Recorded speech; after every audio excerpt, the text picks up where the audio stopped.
ಶ್ರೀಗುರುಭ್ಯೋ ನಮಃ.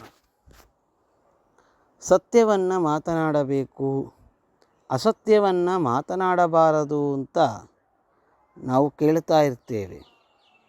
ಆದರೆ ಯಾವುದನ್ನು ಸತ್ಯ ಅಂತ ಕರೀತಾರೆ, ಯಾವುದನ್ನು ಅಸತ್ಯ ಎಂದು ಕರೀತಾರೆ ಅಂತ ವಿಚಾರ ಮಾಡೋದಾದರೆ ಶಾಸ್ತ್ರ ಈ ರೀತಿಯಾಗಿ ನಮಗೆ ಅದರ ಬಗ್ಗೆ ಮಾಹಿತಿಯನ್ನು ನೀಡುತ್ತೆ. ನ ತಥ್ಯ ವಚನಂ ಸತ್ಯಂ ನಾತಥ್ಯ ವಚನಂ ವೃಷಾ ಯದ್ಭೂತ ಹಿತಮತ್ಯಂತಂ ತತ್ಸತ್ಯಮಿತರನ್ ಮೃಷಾ.